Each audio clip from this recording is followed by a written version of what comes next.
ফিরোজমিয়া সরকারি কলেজের ব্যবস্থাপনা বিভাগের অনলাইন ক্লাসে স্বাগত।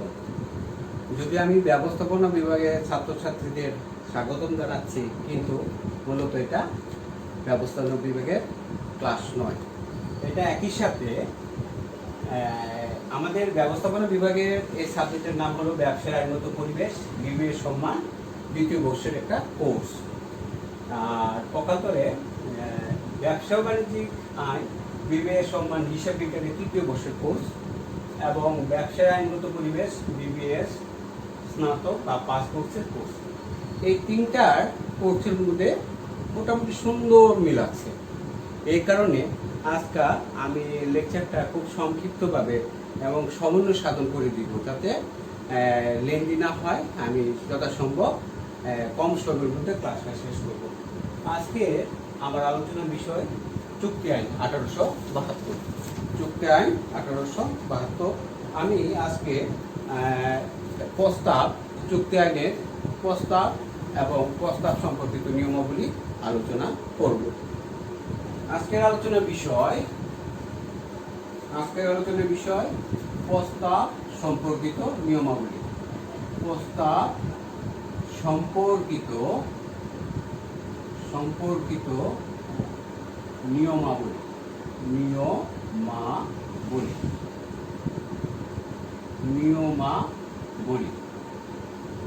আজকে আলোচনা করব প্রস্তাব সম্পর্কিত নিয়মাবলী। আমরা সাধারণত অপরের সম্মতি লাভের উদ্দেশ্যে কোনো কিছু করা বা না করার ইচ্ছা প্রকাশকে আমরা সাধারণত বলবো প্রস্তাব। প্রস্তাবের মাধ্যমে চুক্তি প্রক্রিয়া শুরু হয়। এই কারণে আমরা যেটা বলবো, প্রস্তাবকে অবশ্যই আইনানুগ হতে হয়। এখন আমরা প্রস্তাবে বৈশিষ্ট্যগুলো পর্যায়ক্রমে আলোচনা করব। প্রথম যে পয়েন্ট আলোচনা করব, 1 নম্বর পয়েন্ট, প্রস্তাব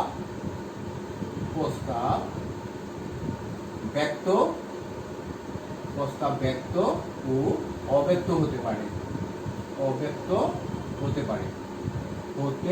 পারে।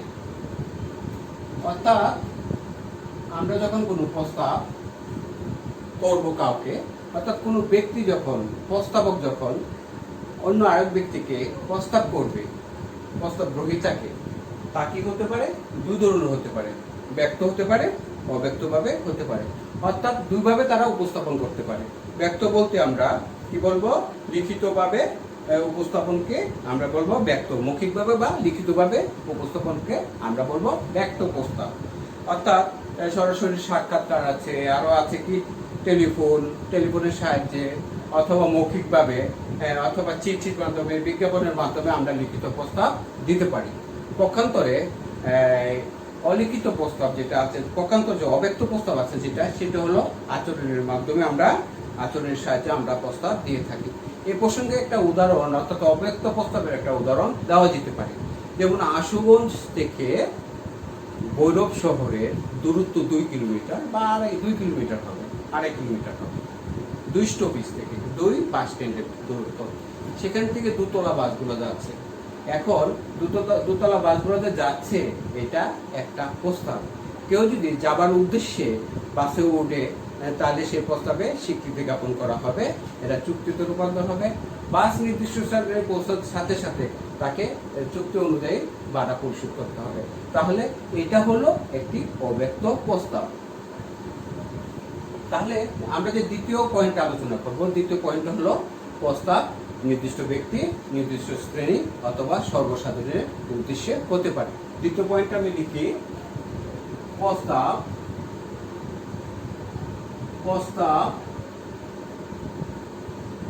নির্দিষ্ট ব্যক্তি, নির্দিষ্ট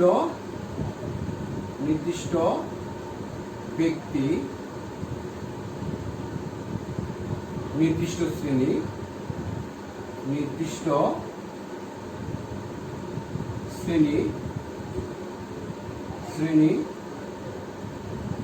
ও সর্বসাধারণের উদ্দেশ্য হতে পারে। সাধারণের উদ্দেশ্য হতে পারে। উদ্দেশ্যে হতে পারে। অর্থাৎ আমরা যদি দেখি প্রস্তাব, আমরা যদি কারো প্রস্তাব করে থাকি, প্রস্তাবটা কি করতে পারি? একটা নির্দিষ্ট ব্যক্তির নিকট করতে পারি, নির্দিষ্ট ব্যক্তির নিকট, নির্দিষ্ট শ্রেণীর নিকট করতে পারি, অথবা সর্বসাধারণের নিকট প্রস্তাব করতে পারি। তাহলে একটা উদাহরণ দেওয়া যাক। ফিরোজবাগ সরকারি কলেজের মাঠে একদল ছেলে খেলাধুলা করছে, ফুটবল বা ক্রিকেট, ফুটবল খেলছে। এর মধ্যে একটা গ্রুপ ছিল ফিরোজবাগ সরকারি কলেজের ছাত্রছাত্রী যারা হোস্টেলে থাকে, আর আরেকটা গ্রুপ ছিল যারা বাইরের, অর্থাৎ কলেজের ছাত্র, সাবেক ছাত্র অথবা আশেপাশে গ্রামের কি ছাত্র, তারা অন্য কলেজে পড়ালেখা করে। এখন ফিরোজবাগ সরকারি কলেজের আকাশ নামে একজন ছাত্রের একটা কলম হারিয়ে গেল। সেই কলমটা হারানোর পর আকাশ তার বন্ধু, তার ঘনিষ্ঠ বন্ধু কালামকে বলল, কালাম, তুমি যদি আমার হারানো জিনিসটা যদি পেয়ে দাও, তাহলে তুমি আমার নিকট থেকে 20 টাকা পাবা। তোমাকে আমি কি করব, মজা খাওয়াবো। কারণ আশুগঞ্জে হলো আমরা মজা বলি, অর্থাৎ কোনো জিনিস খাওয়াকে ছোট বাচ্চা বা সবার ক্ষেত্রে মজা খাওয়ায়, বা যেমন মজাটা কি বিভিন্ন ধরনের খাদ্য আর কি, লোকাল নাস্তা জাতীয় আর কি। হ্যাঁ, তাহলে এটা হলো নির্দিষ্ট ব্যক্তির নিকট প্রস্তাব। আবার যখন কালামের যে কলমটা, আকাশের কলমটা না পেলে, অর্থাৎ জিনিসটা যেটা হারিয়ে গেছে সেটা না পেলে, সে যদি বলে যে এই এলাকা, আমার যে এলাকা যারা আছে, আমার লোকে যারা ফুটবল খেলতেছে, অর্থাৎ ফিরোজবাগ সরকারি কলেজের যে হস্টেলের ছাত্ররা আছে, তারা যদি আমার হারানো জিনিসটা পেয়ে দেয়, তাদেরকে আমি কি করবো, যেহেতু এটা বড় গ্রুপ, তখন বললো যে 100 টাকা দিব। তাহলে এটা হলো যে নির্দিষ্ট শ্রেণীর নিকট প্রস্তাব। আবার তারা যদি না পায়, সে ক্ষেত্রে যদি আকাশ যদি বলে এই এলাকার সারা বাংলাদেশের যে কোনো ব্যক্তি যদি আমার হারানো জিনিসটা পেয়ে থাকে, আমাকে দিয়ে দেয়, তাহলে আমি তাকে 100 টাকা দিব। তাহলে এটা সর্বসাধারণ নিকট প্রস্তাব। তাহলে আমরা বুঝতে পারি প্রস্তাব 3 ধরনের হয়ে থাকে। প্রস্তাব নির্দিষ্ট ব্যক্তি, নির্দিষ্ট শ্রেণী বা সর্বসাধারণের উদ্দেশ্যে হতে পারে। পরের প্রশ্নটা যে আমরা পরের যে পয়েন্টটা, সেটা হলো যে প্রস্তাব সত্ত্বাধীন হতে পারে। অর্থাৎ প্রস্তাব বিভিন্ন ক্ষেত্রে প্রস্তাবটা সত্ত্বাধীন হয়ে থাকে, অর্থাৎ একটা কন্ডিশনের আন্ডারে প্রস্তাব হতে পারে। ঠিক আছে, তৃতীয় পয়েন্ট এটা, প্রস্তাব সত্ত্বাধীন হতে পারে। সত্ত্বাধীন হতে পারে।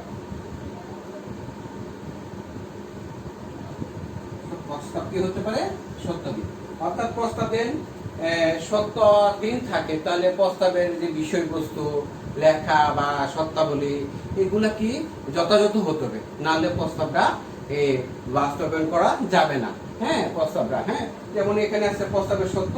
প্রথম যে সত্যটা আমি যদি পথে আলোচনা করি, প্রস্তাবের সত্তা সুস্পষ্টভাবে উল্লেখ করা উচিত। প্রস্তাবের সত্য সুস্পষ্টভাবে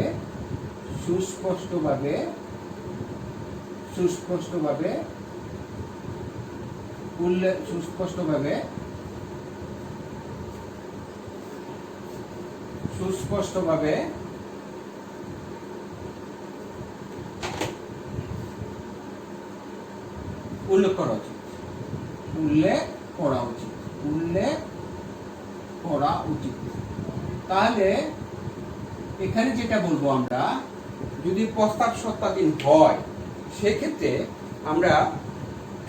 আমরা কি করব, প্রস্তাবটা সত্যগুলা সুস্পষ্টভাবে উল্লেখ করা আবশ্যক। আবার কেউ যদি বলে আমি সত্য দেখিনি, আমি বুঝিনি, সে অজুহাতে কি করতে পারবে না, প্রস্তাবটা প্রত্যাখ্যান করতে পারবে না। অর্থাৎ আমি একটা কথা বলি, প্রস্তাবের সত্য সুস্পষ্টভাবে উল্লেখ করা উচিত। এই প্রস্তাবটা কেউ যদি গ্রহণ করে, যদি পরবর্তীতে সেই সত্যগুলার দ্বারা তার কি কোনো ক্ষতি হয়, সেই ক্ষেত্রে সে বলতে পারবে না যে আমি দেখিনি, আমি বুঝিনি। হ্যাঁ, অর্থাৎ সেই ক্ষেত্রে আইন এটা যেটা সত্যটা কি করবে, যেটা আছে সেটাকে তার পক্ষে রায় দিবে। এ প্রসঙ্গে বলি, একটা মামলা আছে থমসন ভার্সেস LM&S রেলওয়ে। হ্যাঁ, এই মামলাতে একজন নিরক্ষর থমসন, কি করলো? রেলে উঠলো। এখানে রেলে যে সে উঠলো, সেখানে রেলের টিকিটে স্পষ্টভাবে লেখা ছিল যে পিছনের দিকে দেখুন বা পশ্চাৎ দিকে দেখুন। সত্যগুলোর মধ্যে একটি ছিল, ভ্রমণ অবস্থায় একটি অনুযোগ যাত্রী যদি ক্ষতিগ্রস্ত হয় কোনো ক্ষতিপূরণ পাবে না। দেখা গেল ঘটনাচক্রে জনাব থমসন কি হলো? দুর্ঘটনায় আহত হলো এবং সে মামলা করলো। হ্যাঁ, এখানে বিচারক যে রায়টা দিল সেটা হলো, যেহেতু এখানে যে চুক্তিটা সত্যতে দিন ছিল, সত্যতে আবদ্ধ ছিল, এই কারণে জনাব থমসন কি পাবে না? কোনো ক্ষতিপূরণ পাবে না। দ্বিতীয় যে সত্যটা, সেটা হলো প্রস্তাব অবশ্যই যুক্তিসঙ্গতভাবে জানাতে হবে। প্রস্তাব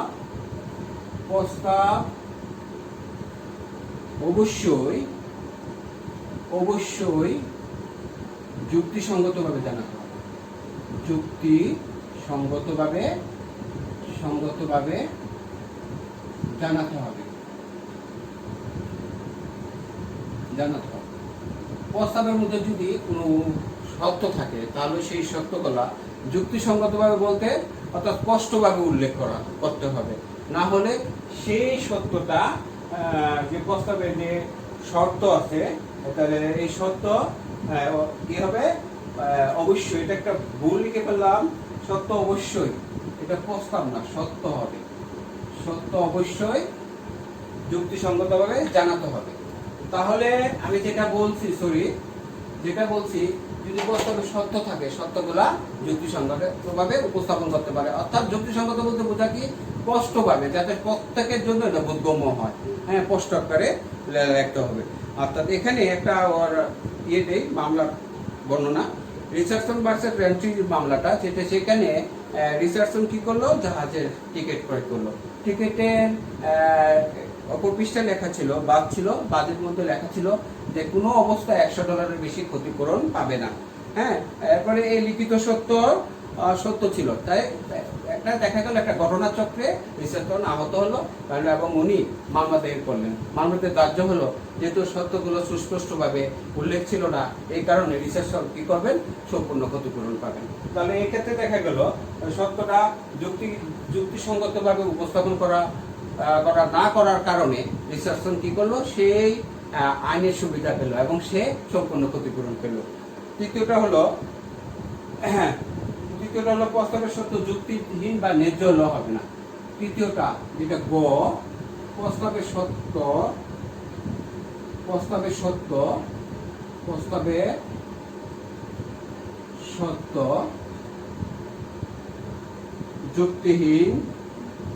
যুক্তিহীন বা অন্যায্য হলে হবে না। অন্যায্য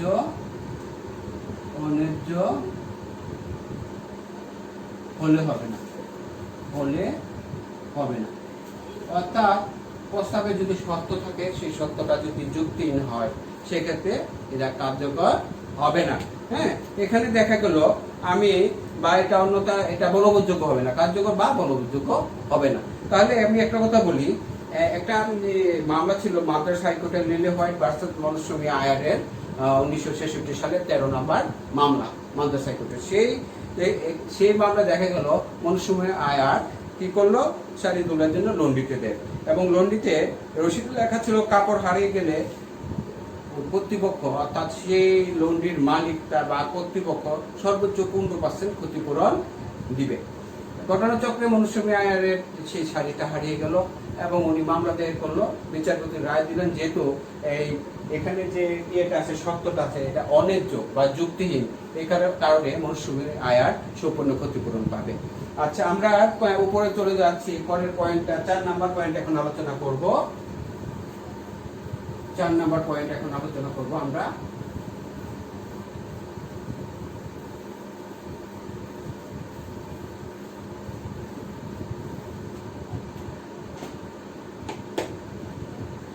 প্রস্তাবের সত্য 4 নাম্বার সুনির্দিষ্ট হতে হবে। প্রস্তাবের সত্য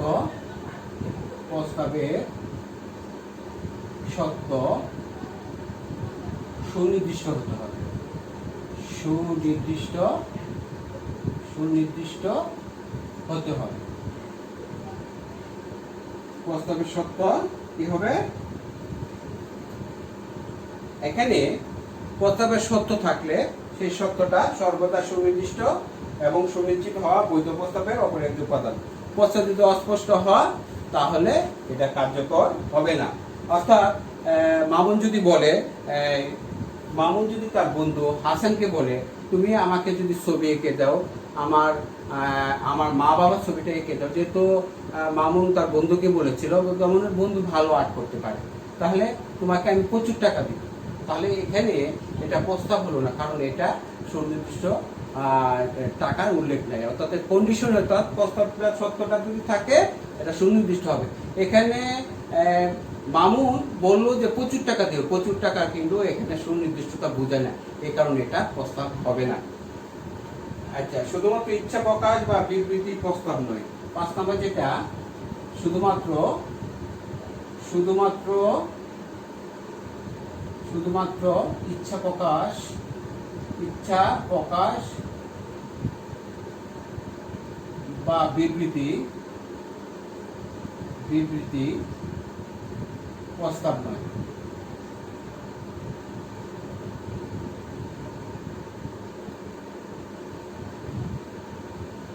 কেউ যদি অপরের সম্মতি লাভ ছাড়া কোনো মনের ইচ্ছা প্রকাশ করে বা বিবৃতি দেয়, সেই ক্ষেত্রে সেটা প্রস্তাব বলে গণ্য হবে না। এখানে একটা উদাহরণ দেওয়া যেতে পারে। একজন লোক তার নিজ কন্যার বাবি স্বামীকে বলল, এই যে কথা বলছো যে তার স্ত্রীর মৃত্যুর পর, হ্যাঁ, তাহলে একজন লোক তার নিজ কন্যার বাবি স্বামীকে বলল তার স্ত্রীর মৃত্যুর পর তার কন্যা প্রচুর সম্পদ পাবে। হ্যাঁ, তাতে এটা তার ইচ্ছা প্রকাশ। পরিবর্তিত হয়তো বা এমন হয়েছে যে ভদ্রলোক তার কন্যাকে বিয়ে করেছিল এবং মৃত্যুর পর সে হয়তো অপেক্ষা করেছিল তার সম্পত্তি দিবে, সম্পত্তি না দেওয়ার ফলে সে মামলা করলো। মামলা যে বিচারপতি হয়তো বা রায় দিয়েছিল যে যেহেতু এটা ইচ্ছা প্রকাশ, সেই কারণে এটা প্রস্তাব নয়, এটা কার্যকর হবে না। অর্থাৎ সে ক্ষতিপূরণ সে তার চাহিদা অনুযায়ী, অর্থাৎ তার মামলার বিষয়বস্তু অনুযায়ী সে প্রাপ্য জিনিস পাবে না। এখানে পরবর্তী যে পয়েন্ট, আমরা পরবর্তী পয়েন্টের যেটা আলোচনা করব, আইন এবং প্রস্তাবের মধ্যে পার্থক্য করা হয়। 6 নাম্বার, আইন ও প্রস্তাবের মধ্যে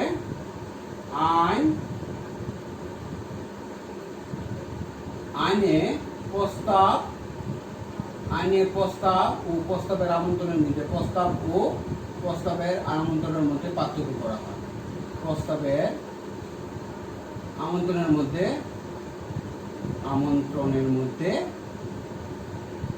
পার্থক্য করা হয়। অর্থাৎ প্রস্তাবে কি করলো, প্রস্তাব এবং প্রস্তাব আমন্ত্রণ কিন্তু এক না। কেমন?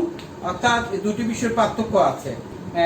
কোনো দোকানে বা বিক্রয় কেন্দ্রে অথবা বিপণী কেন্দ্রে যদি কোনো পণ্যের তালিকা দেওয়া থাকে, তাহলে এটা প্রস্তাব নয়।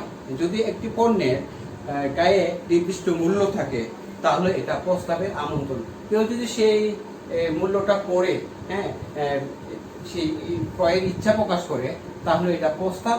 সেই প্রস্তাবটা ওই দোকানদার গ্রহণ করতে পারে অথবা নাও করতে পারে। হ্যাঁ, এটা তার ইচ্ছার উপর নির্ভর করে। এই প্রসঙ্গে একটা মামলার উল্লেখ করা যেতে পারে। মামলা, সেখানে pharmaceutical society versus Boots company chemist, হ্যাঁ, বুটস ক্যাশ কেমিস্ট, এটা বুটস ক্যাশ কেমিস্ট, এই যে কোম্পানির মধ্যে যে মামলা ছিল, এখানে বিয়ের দোকানে অর্থাৎ বুটসের দোকানে ছিল স্বয়ংক্রিয়ভাবে বিক্রয় ব্যবস্থা। উনি কি করতেন, এখানে কি ছিল, সারিভাবে ছিল, পণ্যগুলো সাজানো ছিল এবং একটা ট্রলি দিয়ে মানুষ ঘুরে ঘুরে পণ্যগুলো সংগ্রহ করত এবং যেখানে ক্যাশ কাউন্টার ছিল সেখানে নিয়ে পণ্যটা নিয়ে আসতে হতো। এরপরে এরা পণ্যের মূল্য দিত, পণ্যগুলো আনার পর যদি উনি বলতো, উনার যিনি যার কাছে আনতেন অর্থাৎ কেশিয়ার কাছে আনতেন, উনি গ্রহণ করলে মনে করা হতো যে পণ্যটা উনি সম্মত, তখন মূল্য দিয়ে পণ্যটা ক্রয় করা হতো। এমন এক অবস্থায় দেখা গেল এক ভদ্রলোক পণ্য আনার পর পণ্যটা তারা রাখে নাই, অর্থাৎ তারা বিক্রি করবে না। তাতে উনি কি হলো, ক্ষুব্ধ হয়ে কি করলেন, মামলা দায়ের করলেন। মামলা কার্যকর হলো যে প্রস্তাব এবং প্রস্তাবের আমন্ত্রণ পৃথক, উনি এটা গ্রহণ করতে পারে ও নাও করতে পারে। পরবর্তীতে আসো, প্রস্তাব গ্রহীতাকে জানাতে হবে। প্রস্তাব কি করতে হবে? প্রস্তাব গ্রহীতাকে জানাতে হবে। প্রস্তাব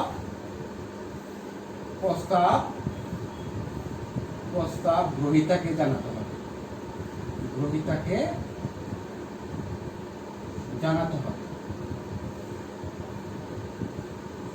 জানাতে হবে। এখানে প্রস্তাবটা কি করা হয়? প্রস্তাব গ্রহীতাকে জানাতে হবে। প্রস্তাব গ্রহীতা জেনে তো কাজটা সম্পাদন করে, নিয়ম এটা। একটা পক্ষকে প্রস্তাব দিবে, আর একটা পক্ষ একইভাবে জেনে শুনে তা সম্মতি জ্ঞাপন করবো। অর্থাৎ একটা পক্ষ যদি আইনসম্মত ভাবে কি করে প্রস্তাব দেয়, আরেকটা পক্ষ একইভাবে আইনসম্মত ভাবে সম্মতি জ্ঞাপন করে, এটাই নিয়ম। প্রস্তাব এবং চুক্তি সম্পাদনের এটাই নিয়ম। কিন্তু কোনো ব্যক্তি যদি কোনো প্রস্তাব করে, সেই প্রস্তাব যদি অন্য কোনো ব্যক্তি না জেনে স্বীকৃতি প্রদান করে, তাহলে ওই প্রস্তাবটা আইনে বা চুক্তিতে রূপান্তর হবে না। তাহলে সেক্ষেত্রে এটা প্রস্তাব হিসেবে গণ্য করা হয় না। এই ক্ষেত্রে আমরা একটা মামলার কথা, লালমোহন ভার্সেস গৌরী দত্ত যে মামলাটা, এটা আমরা আলোচনা করব। গৌরী দত্ত বাতুসপুত্র হারিয়ে গেল। দেখা গেল ফলে গৌরী দত্তর চাকর লালমোহন কি করলো? সে বাতুসপুত্রকে খুঁজে বার করার জন্য বের হয়ে গেল।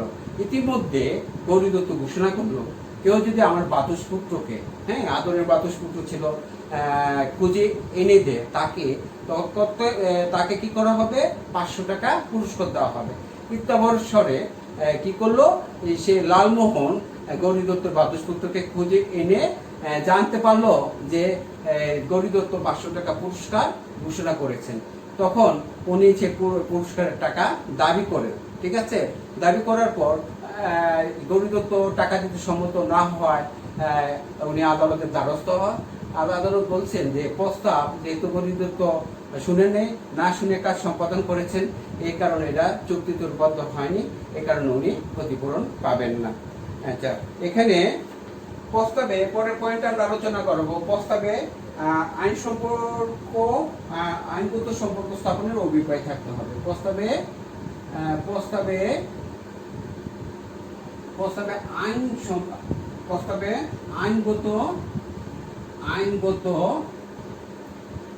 আইনগত সম্পর্ক স্থাপনের অভিপ্রায় থাকতে হবে। সম্পর্ক স্থাপনের অভিপ্রায় থাকতে হবে। অভিপ্রায় কি থাকতে হবে। আরেকটা পয়েন্ট হলো, বলছে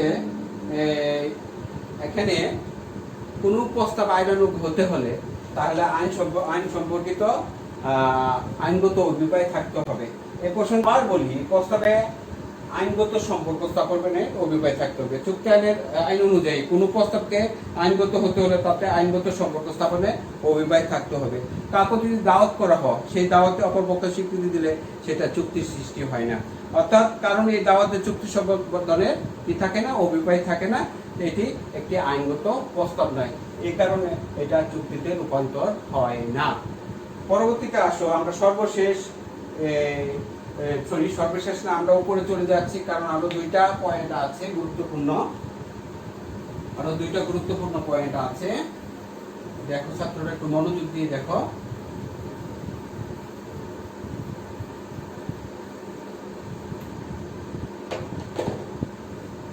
নয় নাম্বার, গৃহীত হওয়ার পূর্বে প্রস্তাব প্রত্যাহার করা যায়। গৃহীত হওয়ার পূর্বে প্রস্তাব প্রত্যাহার করা যায়। অর্থাৎ প্রত্যাহার করা যায়। ব্যাপারটা হলো যে আমরা 5 ধারায় বলছে, চুক্তি আইনের 5 ধারা বলছে। অর্থাৎ আমরা অন্য কোনো ব্যক্তির নিকট স্বীকৃতি পাওয়ার উদ্দেশ্যে যদি কোনো প্রস্তাব করি, সেই প্রস্তাবটা সে যদি গ্রহণ করার একটা নির্দিষ্ট সময় থাকে, গ্রহণ করার আগে কি করতে পারি? আমরা প্রস্তাবটা কি করতে পারি? প্রত্যাহার করতে পারি। যেমন দেখা গেল একটা অফিসে একজন ব্যক্তিকে নিয়োগ দেওয়া হলো।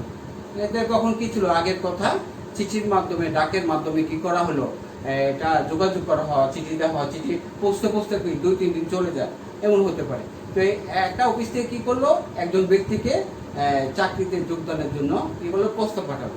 হ্যাঁ, পরবর্তী দেখা গেল যে যাকে পাঠানো হয়েছে ভুল লোককে পাঠানো হয়েছে, তখন তারা কি করলো, আবার দ্রুত ট্রাঙ্কল করে, তখন ট্রাঙ্কল ছিল, করে কি করে তাকে দ্রুত ট্রাঙ্কল করে কি করলো, তাকে বলা হলো যে তোমাকে ভুলে পাঠানো হয়েছে, তোমাকে নিয়োগ দেওয়া হয়নি, একই নামে আরেক ব্যক্তিকে নিয়োগ করা হচ্ছে।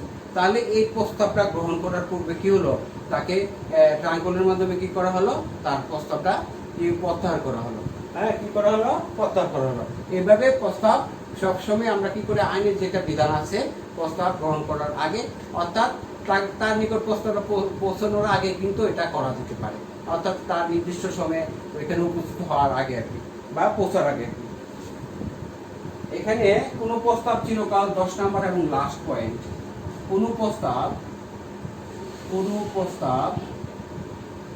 প্রস্তাব চিরকাল স্থায়ী থাকে না, চিরকাল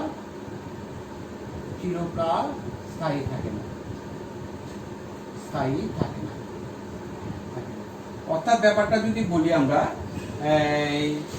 যদি বলি যে আমরা যদি কোনো প্রস্তাব দিই কাউকে, ওই প্রস্তাবের স্বীকৃতি যদি সময় উল্লেখ না থাকে, হ্যাঁ, তাহলে আমরা সেই প্রস্তাবটা কিভাবে দিব, এই ধরনের প্রস্তাব, হ্যাঁ, অন্যান্য প্রতিষ্ঠান কতদিন সময় দিয়েছিল সেই সময়টা আমরা যুক্তিসঙ্গত সময় মনে করব, ওই যুক্তিসঙ্গত সময়ের মধ্যে আমরা কি করব, সেই প্রস্তাবে স্বীকৃতি দিব। হ্যাঁ, দেখা গেল একটা কোম্পানি শেয়ারের আবেদন করলো, হ্যাঁ, শেয়ারের আবেদন করলো, একজন ব্যক্তি বা একজন ব্যক্তির নিকট শেয়ারের বিক্রির প্রস্তাব দিল, ওই ব্যক্তি বলি চিঠিটা রেখে দিলেন এবং নির্দিষ্ট সময়ের পরে প্রায় 1 বছর বা 9-10 মাস পরে 9-10 মাস পরে উনি প্রস্তাবে স্বীকৃতি দিলেন। সেই ক্ষেত্রে কিন্তু ওই প্রস্তাব স্বীকৃতি হবে না, উনি এটাকে কি করতে পারেন, যেহেতু প্রস্তাবটা স্থায়ী, ওই নির্দিষ্ট চিরকাল স্থায়ী থাকে না, এই কারণে যে ব্যক্তি প্রস্তাব দিয়েছিলেন উনি এটা গ্রহণ নাও করতে পারেন। হ্যাঁ, এই হলো প্রস্তাব সংক্রান্ত নিয়মাবলী। কোম্পানি আইনের 1872 সনের বিধান অনুযায়ী এই 10টা প্রস্তাব সংক্রান্ত নিয়মাবলী আছে, এইগুলো মেনে চলে প্রস্তাব দেওয়া হয় আইনগতভাবে, এবং একটা পক্ষ অনুরূপভাবে আইনগতভাবে এটা কি করেন, স্বীকৃতি প্রদান করেন। আজকের আলোচনা এখানে, মূল বিষয়ের আলোচনা এখানে শেষ হচ্ছে। আমরা এখন যেটা বলবো, ব্যবসায় আইনগত পরিবেশ বিবিএস সম্মানের দ্বিতীয় বর্ষের, যেটার কোড নাম্বার হলো 26, 22, 26 এবং 05, ব্যবসা ও বাণিজ্যিক আইন হলো বিবিএস সম্মান হিসাব বিজ্ঞান। প্রথমটা ছিল ব্যবস্থাপনা, পরেরটা হলো হিসাব বিজ্ঞানের তৃতীয় বর্ষের 23, 25, 9 এবং ব্যবসায় আইনগত পরিবেশ বিবিএ পাসের 12, 26, 1। এই 3 কোড নাম্বারের পাঠ্যক্রম একই, হ্যাঁ, একই, ভিন্ন নামে বিভিন্ন সময় পড়ানো হয়। অর্থাৎ এখানে আমরা যেটা বলছি, অনার্স শ্রেণীর মধ্যে ম্যানেজমেন্টের কোর্সটা একটু কিছুটা হলো কঠিন বিবিএতে, এবং অ্যাকাউন্টিংয়ে মূলত 4টা চ্যাপ্টার পড়লে অনেক সময় দেখা যায় 4টা চ্যাপ্টার থেকে ফুল 80 উত্তর চলে আসে।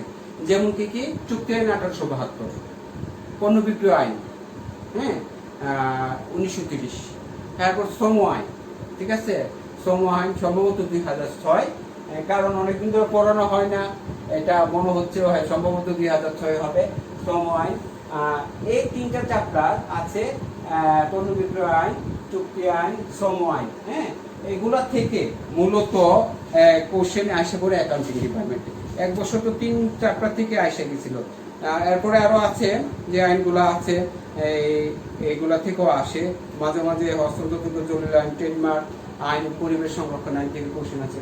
যাক, আমার এই করোনাকালের যে আমাদের কার্যক্রম, অনলাইন ক্লাস কার্যক্রম, আমি আশা করি 3 শ্রেণীর জন্য ক্লাসটি উপযোগী হবে। চেষ্টা করছি সংক্ষিপ্তভাবে আলোচনা করার জন্য। তোমরা এই করোনাকালে বাসায় থেকে পড়ালেখা করবা, এবং আমার এই যে পড়াটা আমি যেটা আজকে পড়িয়েছি সেটা এবং মেন বই মিলিয়ে তোমরা দেখবা, আবার নতুন কিছু পাও কিনা, কোনো সমস্যা আছে কিনা, পরবর্তীতে আমার সাথে কন্ট্যাক্ট করতে পারো। আর বাসার বাইরে গেলে তোমরা কি করবা, মাস্ক পরিধান করবা, বাসায় ফিরে আসার পর হাত 20 সেকেন্ড ব্যাপী কী করবা, দৌত করবা। হ্যাঁ, এইভাবে তোমাদের স্বাস্থ্যবিধি মেনে চলতে হবে।